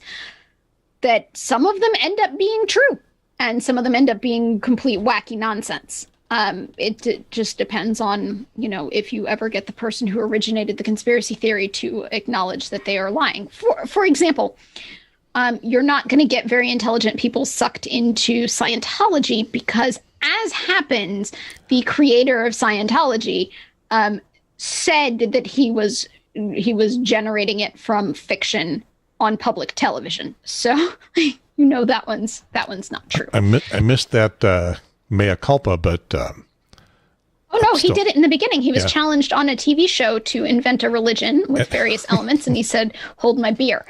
And yet he still gets many adherents. Because that's a cult, right? That's not a conspiracy theory. And he's not pulling in people who are skeptical. He's pulling in people who believe what they're told. Okay. We are into Jen and Gary time, but I really want to play this because it's a little bit audio visual. We haven't done any of that on this episode yet, and it is just pretty juicy. It's this is off of Twitter, but it's a TikTok that somebody put on Twitter. Guy gets fired for not participating in company mandated prayer at a company called Aurora Pro Services in Greensboro. And this is the video somebody shot. I will say this. I would have gotten fired. Yeah, me too. This is video that somebody shot of apparently the owner. I didn't get fired for not participating in the Pledge of Allegiance when I was a school teacher. Yeah, I wouldn't do that But either. I was walking that line. Anyway, I think we can hear what's going on here. The owner, I think the owner is telling an employee that he doesn't have to believe in God, but he has to do the prayer. Let's see if this will work. Okay. You don't have to believe in God. You don't have to like it. You have to participate. If you don't, that's okay. You don't have to work here. You're getting paid to be here. This is our first core purpose. So if you don't want to participate, that's okay. Leave your stuff here and you don't have to work here. It's not an option. I will be participating. Well, you can't work here. Okay. So what are you going to do? Listen, you can go get an attorney. You know what, bro? Just leave your stuff here. We're done. But that's... So, as somebody who is not Christian and who has been subject to a lot of conversion attempts in my life, there's a script, and that guy surely didn't know it. And the script goes, you're going to have to play the part of the devout Christian here. Do you believe that God makes mistakes? Oh, yes, of course. Well, then why do you believe in that God? What? Huh? What? I mean, why is that your God if God is going to make mistakes? You're trying. Your God's no better than a person. Damn, I pick a different God. But no, usually they say no. My God is infallible. Yeah, because their God is infallible. And then you say, okay, well, your God had me born a Jew. Why are you trying to fix this like it's a mistake? Yeah. That's like all of the intelligent design stuff that turns out to be seriously flawed. So that's your intelligent design? Yeah, but it's just either way, either they have hooked their horse to the wrong carriage, or their actions do not justify their words that they believe that God doesn't make mistakes. Yeah. And this guy wasn't doing that because he was like, you have to participate in this prayer. Well, do you believe God makes mistakes? No. Well, God made me somebody who doesn't want to participate in this prayer. Why are you trying to overrule God? Yeah. I haven't followed up to see if this guy decided to sue or just, Oh, he better have decided to sue. I'm fairly certain that one happens to be Fair Labor Standards Act kind of stuff. You're not allowed to discriminate on the basis of religion. Yeah, I think that's true. But one of those things you got to drag through court. I mean, Hobby Lobby and some of the other. Hobby Lobby does not discriminate on the basis of religion. They will hire any religion at all. The only thing is their health care that they provide doesn't include contraception. That's where it's gotten to. And and Hobby Lobby is very, very careful to go like, that's not a religious choice just because we don't want to pay for contraception. But our religion also tells us not to pay for contraception, so we're getting a double win. But we just don't want to. Yep. And if there's one thing that I've learned from knowing a lot of lawyers, it's I don't want to is a perfectly good defense. And Amy Coney Barrett is now on the Supreme Court, so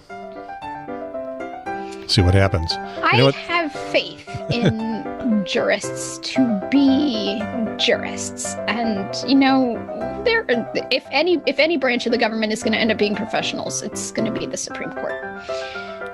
Yeah, we'll see. I mean, they just had their first ruling where the new conservative majority, where Roberts went with the liberals, but it didn't help because the new conservative majority still went conservative on packing churches with people regardless of the COVIDs. And I think they got to be able to do that because the First Amendment is so specific about no laws. You cannot make a law restricting the free exercise of religion. Yeah. And the founders weren't considering pandemics at that point. Yeah, it's one of those. It sucks, and maybe we should amend the First Amendment. Yeah, we can do that. So we can make. It's not easy, but we can. I hesitate to tinker with it at all. It's a super spreader event if people go to pack themselves into a church, and that will affect me. But I can effectively stay at least a little bit distance from that. And say here's a Sarah quote. Liberty requires character, and this is just because you can doesn't mean you should, and the law shouldn't necessarily tell you what is morally right or wrong. You should maybe not do it because you've got character, like because you just went, hey, that's a bad idea. Let's maybe not.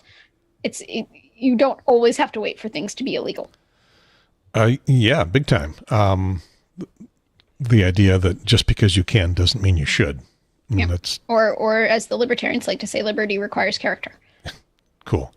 I want to introduce another character to the Triangle Talk Show. It won't be a co-host. It's just something that exists here that was not here before. It's back there in the permanent press conference. See that guy? It looks like a monkey. Yeah, it's not. I guess I'm going to have to get him. Hang on. I'll be right back. For those of you on the audio-only podcast, Gary is now slowly scooching his roller chair across the room to go get the thing that looked like a monkey and bring it closer to the camera. It is, in fact, not a monkey. It is a man carved of brown wood with very curly hair, but is otherwise bald and therefore looks like he had monkey ears. Okay, so yeah, now that you can see him more close up, this is a very antique wood carving from Germany, I think. It was been in my family for a long time, and I hadn't thought of it at all. But my brother brought it up in our Zoom conference, and I thought, well, he'll make a good addition to the permanent. And the poor teddy bear who's been in the press conference, there is a teddy bear lying on its right side. Yeah, it's lying on its side because otherwise its head would be out of frame. So it is a brown teddy bear with very small ears. At the encouragement of family members, I did a little bit of eBay research, and while I couldn't find the exact model like this, several similar ones are in the $1,000 to $2,000 range. So it is. So if you can figure out where the foot of Mount Belzoni is, just know that Gary has something in his house worth $1,000 to $2,000. The only thing in the house. But more importantly, he has a mask with a little window in it if you want one of those. And this used to be a whistling music box sort of thing. I can't really open the back; things will fall apart. But there was a bellows in there that is all rotted out and is falling apart. But and it's sort of an original bobblehead. The mechanism would cause the head. Now turning the head of the wooden man.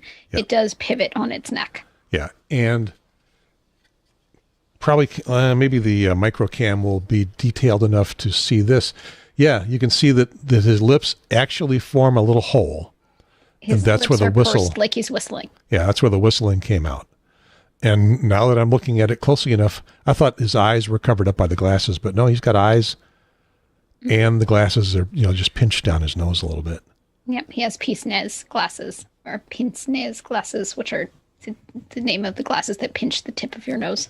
Yep. And Gary is now showing us where the key inserts to wind up the clockworks inside to make the man whistle. But as he has promised us, it is entirely rotted out. Yeah, I don't have the key anymore anyway. So, I wonder if I do. I wonder if one of those keys that you collect in a drawer someplace that you have no idea where it went.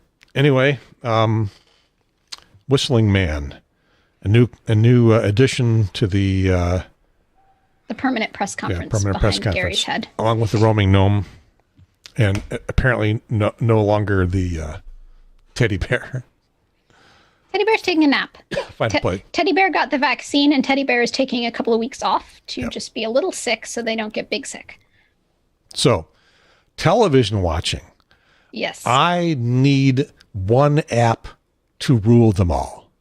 We got stuff on the Netflix. We got stuff on the CBS All Access. Got Disney. Got Hulu. Got HBO Max. I don't subscribe to all of them, but many of them at this point. I could just go back to paying Spectrum for cable bill. Yes. We're not Somebody saving said money. eventually we're going to recreate cable. Yeah, I think we're there. We're not saving money. It's just different, and they knew this was going to happen. In any case, here's what I'm streaming and semi binging these days. Mandalorian. Got through all the episodes of The Mandalorian. We actually started over from the top. New episodes of Mandalorian's second season are still coming out once a week, but we watch it too often, and so we started over from the top, which is a good thing because we missed a lot. And what we need is you to sit in a little Zoom box next to us explaining things as it goes along. Well, I am doing Mandalorian watch parties every Monday at 8:30 p.m. with friends, and we just started back over from the top. We did episode 1 and 2 last week, and we're going to do 3 and 4, and then we're going to catch up on the new episodes eventually. But it's going to take us about 4 weeks to get there because there's 8 episodes per season. Yeah, we're going through one a night, so we'll get up to the new one again pretty quick, and then we're just going to be stuck again. We're watching one per night of Grey's Anatomy, which is kind of an old show. I think it may still be current though. Been going for a long time. We're in season 4 and it's got a ways to go. The Right Stuff, which is, there was a movie with the same name and the same subject matter. It's the Mercury astronauts. But it's come out as a newly produced series. I let everybody hear me click my Pilot friction pen shut because now we are on the part where I don't need to take notes. Okay. The movie didn't go into the personal lives of the astronauts very much, and the TV series might as well be a Sandra Rhimes soap opera. Grey's Anatomy is a Sandra Rhimes. Shonda. Okay. She's good. She does good. Yeah. She does good work. Yeah. If all you want. She also did Scandal. Right. If you want to do soap opera, which we're in, we started with Scandal. We got through. We were looking for West Wing, and Scandal's a presidential political thing. Scandal tries. We were looking for West Wing. It was not West Wing, and after the first season, I am rewatching West Wing. It's on one of the streaming services. It's on Netflix, but it's going to leave Netflix pretty soon. Yeah, that's why you need to binge it now. Yeah, you better, and it's a long series. Watch them fast. So anyway, the current Right Stuff is very soap opera-y on the lives and trials and tribulations of the astronauts. So that, but we're still watching it. The soap operas, we're enjoying the soap opera stuff. The real Shonda. Yep. We're enjoying that in Grey's Anatomy. It's like let's go see who's doing who on this on tonight's episode. But I don't want it in the Right Stuff, but it's still there. Queen's Gambit, we just started. Yes, that one's gotten a lot of good reviews. Yep, that is, and apparently is responsible for the sale of a lot of chess sets now. That's what I'm seeing. I would just like them to see them make a movie about backgammon because that's my game. That's my ancient ancient tabletop game. So you have to come up with a named classic move to get to before they can start the series. They need the name. So the doubling cube. I don't know. Any case, it's pretty good. We're enjoying it. It's a young woman who turns out to be a chess prodigy. Her parents were killed. She was in an orphanage set back in the 60s. And she ran into the maintenance guy for the orphanage that she lives in, and he had a chess set up, and she was intrigued by it, knew nothing about it, and he taught her, and did not take long before she was no longer fun to play with because she won all the time. But he saw the potential, so he was happy to help her develop it. There's an interesting thing about that the article I was reading about it that I think led me to actually start watching was that this is a young woman in the 60s encountering all of these different elements of society as she is working her way up through being a chess prodigy. All of the things that in any other program, she would find herself having herself being taken advantage sexually or in many other ways. And that's not happening in this show. And it's not because she's so smart that she recognizes what's going on and keeps herself out of it. It's that, well, we don't know why. The article speculated that because the writer of the show, maybe a book it was based on, maybe the show was a guy, he was just blissfully unaware that women would be preyed on this way. So, any case, it's beautiful revisionist history. I'm here for it. I haven't told Cindy that that's what I read about. I keep saying there's something about this. There's something about this series that it will not ring true, and will be a pretty significant thing if you think about it. And I'm just I keep reminding her, and she's not seeing anything yet. So we'll see. Going through Deep Space Nine, we watched that at dinner. I'm binging the Star Trek Discoveries, but I can't really binge them because they're coming out at one a week. And I wanted to mention that Lower Decks, which is an animated series on CBS All Access Star Trek animated series, I wanted to just state my opinion. It is lame. It is juvenile. And I came across, I think, either a Facebook or a Reddit thread on that, and there was a big okay boomer factor in play about me thinking that it is lame and juvenile. Yeah, I probably will think it's lame and juvenile too. I tend to be a crotchety old salty person when it comes to things like that. Yeah, I don't know. We'll see. So I mentioned also here in the show notes that you have no TV, but I turned out to be wrong about that. Yep. So I am going to share my screen for what I'm watching. Let's see if there. Pardon my 9 million tabs, but I'm that person who has 9 million tabs. I think I need to adjust something here in the... Oh, I'm sharing my screen, and you instead are focusing on my face. There we go. Yeah, and I had to tell Wirecast to look at something different. Yep. So, Street Food Asia, big fan. I got a couple of anime titles in there, because I found out that my old college anime club had moved their meetings online, and so I attended the few of them that I could attend before the semester was over, and the semester is now over. Finally watching Love is Blind. Finally. I've never heard of that. Tell me about it. It is it's a reality TV show. The premise of it is that people are not allowed to see each other and they have to fall in love. Okay, I don't do reality, so. And there was a lot of Facebook comments where they were saying things like, good night to everybody except for Jessica from Love is Blind. So finally watching Love is Blind. I want to see what this Jessica character is up to. and I hate to say it, but I identify with her. And I've only watched the first episode because what you're looking at right now is what's next for me to watch. And obviously episode 2 is what's next for me to watch. So I've only watched the first episode, but I identified with her so much in the first episode. So I hope I don't continue to feel like I identify with her since she is so hated. And then Mandalorian, second season is up next for me to watch because, like I said, we're rewatching it on Mondays.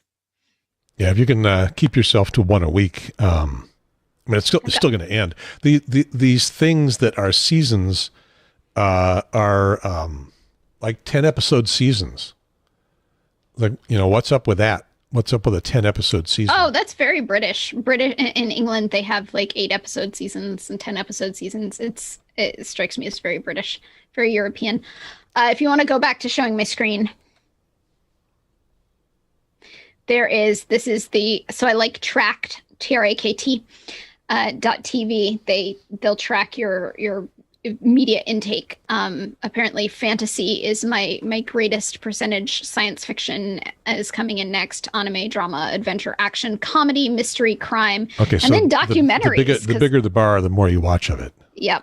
Then documentaries because I like documentaries, and then romance, one movie in there, and it was because other people got me to watch it because that is not really my thing. But that's what I've done in the last 30 days. And most recently I watched Barefoot the Mark Balmer Story, which is a documentary. It's the thing showing up in the bottom left that has no picture because it's so new that it hasn't even been fully imported into Tracked. I watched the Taiwan episode of Street Food Asia and have never wanted to have fish head stew more, which is also another kind of documentary, and then an anime show, because why not? And now I will stop sharing my screen. So you like anime? I did when I was younger. I have rediscovered it in that pandemic way where you want things that are familiar and cozy. And I'm sort of rewatching old favorites. I like, animation is a style of storytelling that can include a lot of things that would be very expensive to be done as practical effects. And so I really enjoy the fact that it can tell stories that otherwise would just exist in imaginations or books because they are just not financially feasible for production in any other medium. So. Yeah, because I mean, today you can do any of it. It just some of it's really expensive. Yeah. Yeah. So I still like that as it is a medium of storytelling, and as with any other medium of storytelling, you can tell good stories or you can tell bad stories. The medium does not make a story good, but within it, there are some very good stories that have been told. What's the difference between anime and just any other just kind of animation? It just comes out of a Japanese studio, which means that its primary language is Japanese, and usually the voice dubbing that gets done doesn't exactly match the lip movements, so you're probably going to want to watch it subtitled. Plus, and I don't say this with any hate to English voice actors, but the amount of emotional conveyance is just not the same. Like the Japanese voice actors really truly can put the subtlest of inflections into their words, probably because Japanese is not a tonal language, so you can inflect words.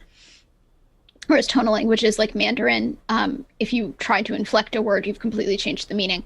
That said, so you have to watch it with subtitles, and therefore you're staring at like the lower third of your screen, and you're missing some of the beauty that's going on above you in the screen. So I like to watch it with the pause button under my thumb, and I will pause and I will read, and then I will look up and see what is being conveyed in the animation.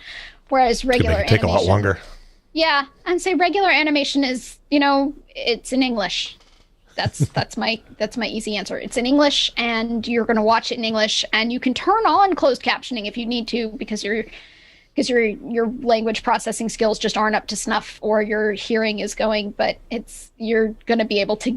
It's going to be a different watching experience, at least for me. One of the complaints on Reddit about the Star Trek Lower Decks is that they talk a mile a minute. Oh, I like that. I can listen a mile a minute. You might enjoy it because you're a science fiction fan. Are you? I'm a Trekkie over a Warzy, but it doesn't mean that I necessarily think that either one of them is bad. Yeah, I like them both, and they're different. But I like them both, and I'll watch anything that they give me except Lower Decks, the animation. But you should give it a try if you can. I'm not a big fan of immature fart jokes, right? I want, if I'm going to spend time watching TV, I want it to be something other than what the kids, the big one and the little one are throwing at me on a daily basis when I hang out with them. Like, I want it to be a little bit more highbrow. In theory, it's aimed at adults, young adults, but adults. And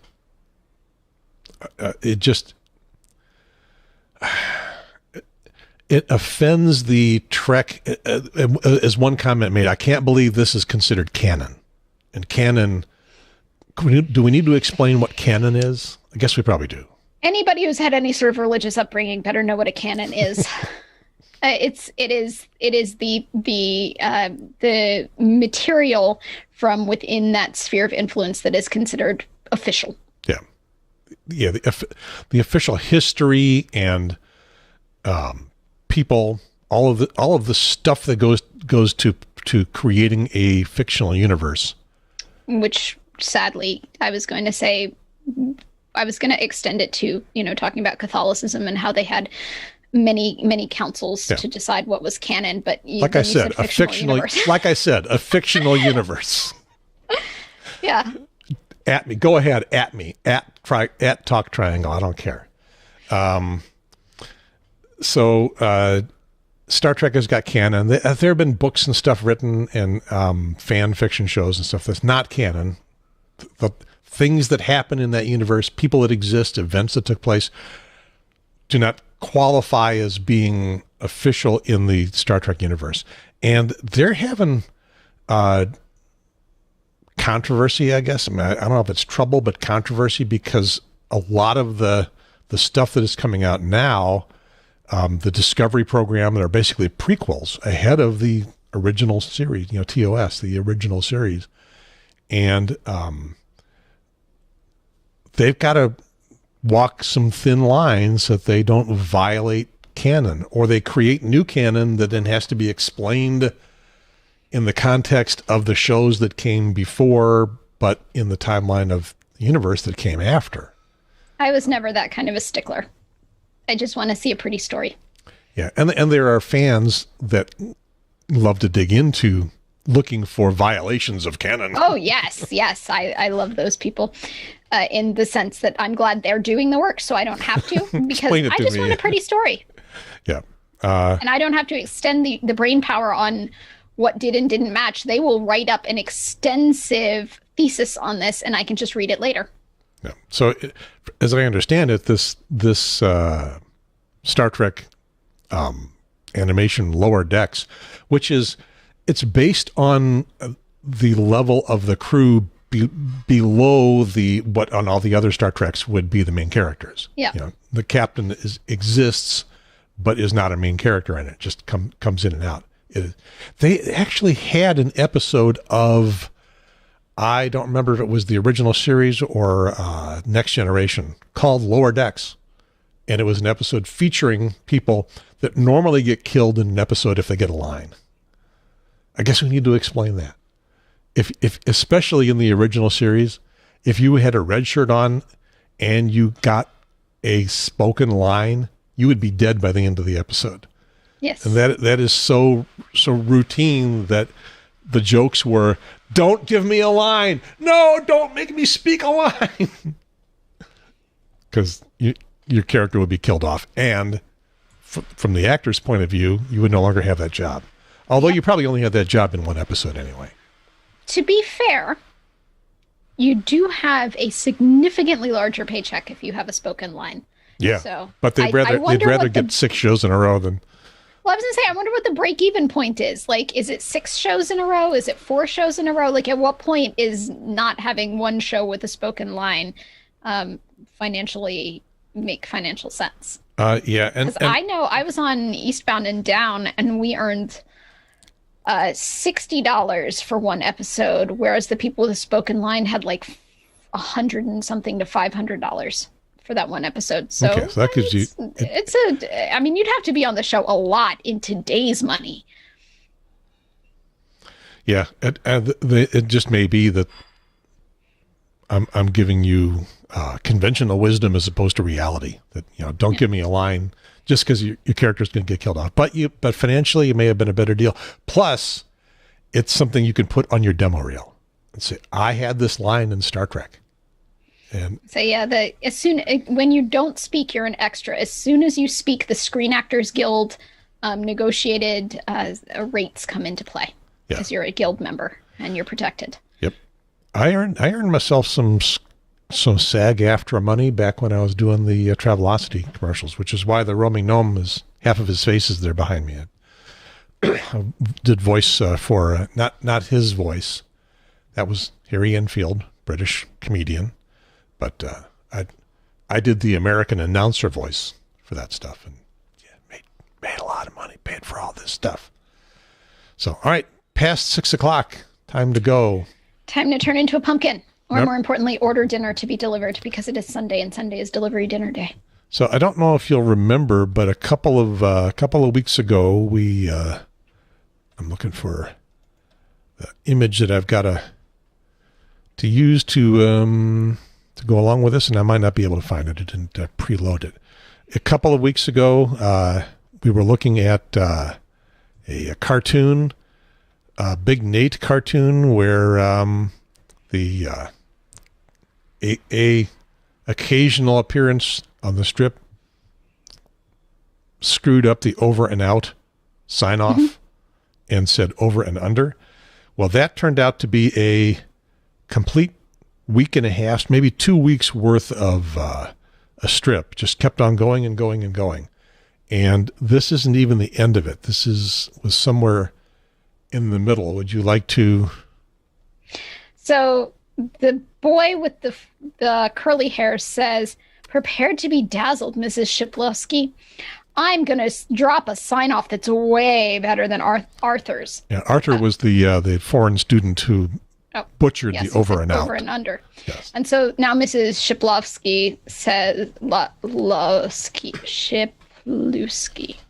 Shipolsky, I think. Shipolsky. Yeah. Shipolsky said, "Oh, you mean when he said over and under? That was darling." And this kid says, "Yeah, too darling. It was way too cutesy. I'm going to be all about grit. I'm going to say, peace out, pant loads. Smell you later." At which point Shipolsky says, "That should go over well."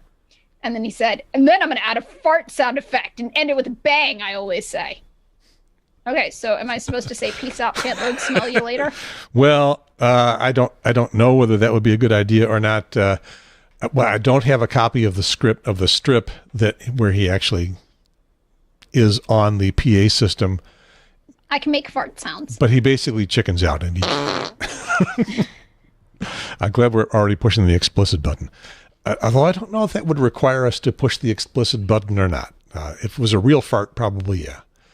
I can do that too. I just have to eat some cabbage. In another episode of the Triangle Talk Show, we'll explore this. You got to warn me in advance. Aspect and then I will eat my cabbage, and then I will be able to make real fart sounds. Okay, I can belch whenever I want to, but I'm not going to do it right now. In any case, our buddy Big Nate, when it comes time to perform, he wimps out and just says, "Bye." So you don't have to do you remember what it was what he said? Smell you later. we can do that if you want. Pant loads, but I'm going to stick it with smell you later and a fart sound. Okay. So, this has been episode 124, Jury Don't-y. I'm impressed. We actually talked about that for a while. The title of the episode actually got some episodic attention. You're Nanny Jen. Of Nanny Cast. Remember, if you are a nanny in North Carolina, you are part of the household. Yeah. And where can people find that? He said in a very podcastery show way.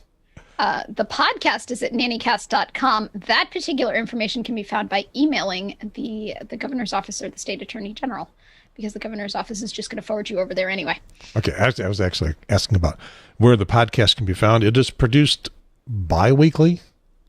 Yes.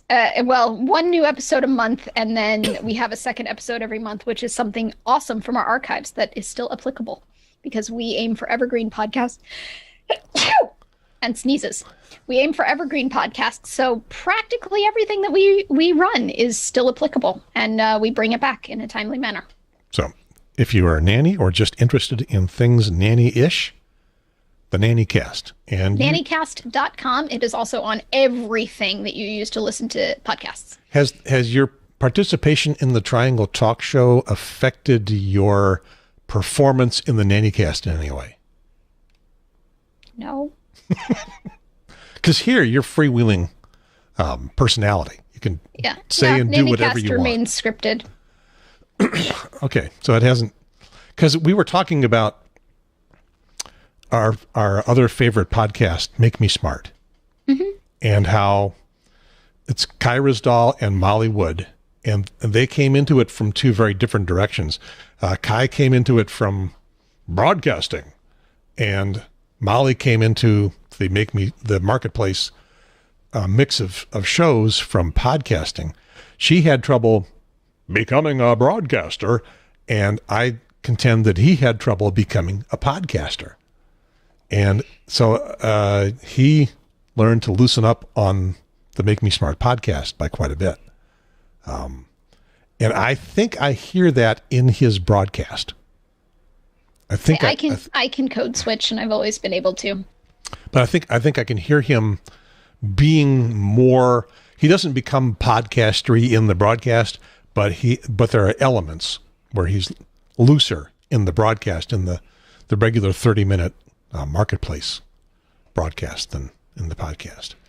I am Gary Pierce. Oh, it still says active-ish, because I'm a wannabe activist. There was another protest in Raleigh yesterday. They were back in Graham today. Protests continue to go on. If you haven't watched, be right down, dear. If you haven't watched the big last episode, episode 123, the Alamance Behaved episode, that is a fully produced, edited documentary shot by the Triangle Shock Show podcast documentary unit, and also a video that I scraped off of the internet, stealing it wantonly from other people. And if anybody challenges me, I am going to claim fair use. No one has challenged me so far. In any case, I'm still that Gary Pierce. That is it for this episode of the Triangle Talk Show. Over. And smell you later.